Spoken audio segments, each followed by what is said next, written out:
Good morning. Good morning. And I'd like to add my welcome to Petra. It's nice to see you back. Thank you. The first reading is Psalm 104, verses 1 through 9 and 24. Praise of God, the Creator. Bless the Lord, O my soul. O Lord, my God, you are great indeed. You are clothed with majesty and glory, robed in light as with a cloak. You have spread out the heavens like a tent cloth. You have constructed your palace upon the waters. You make the clouds your chariot. You travel on the wings of the wind. You make the winds your messengers and flaming fire your ministers. You fix the earth upon its foundation and not to be moved forever. With the ocean as with a garment, you covered it. Above the mountains, the waters stood. At your rebuke, they fled.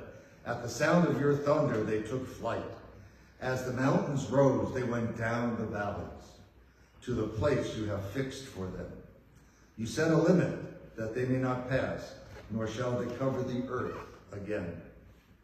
How manifold are your works, O Lord!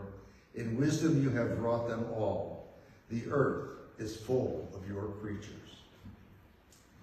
The next reading is from Job, and some of you may be more familiar with the books of the Old Testament than I am, but I really looked at it for a few minutes and couldn't quite get what was happening.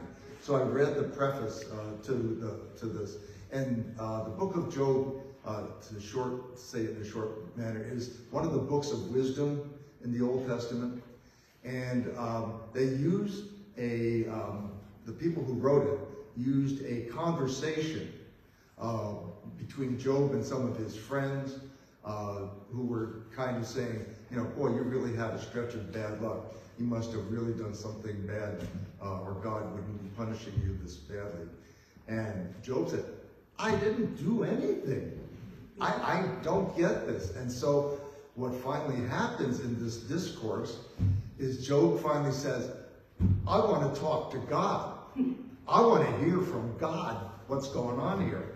And here we go. God's answering Job.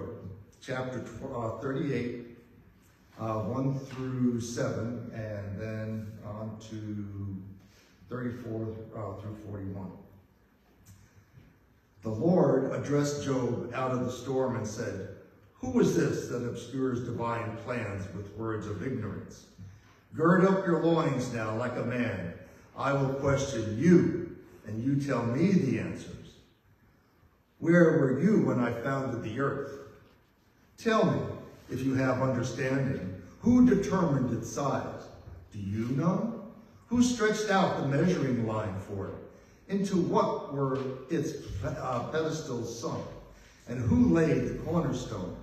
While the morning stars sang in chorus, and all the sons of God shouted for joy. So he's really putting it to him.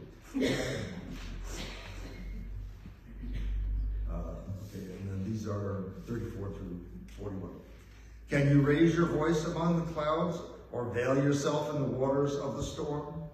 Can you send forth the lightning on their way? Or will they say to you, Here we are? Who counts the clouds in his wisdom? Or who tilts the water jars of heaven so that the dust of earth is fused into a mass and its clods made solid?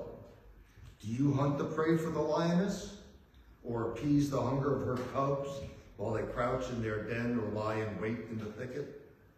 Who puts wisdom in the heart and gives the cock an understanding? Who provides nourishment for the ravens when their young ones cry out to God and they rove abroad without food? So end of the reading.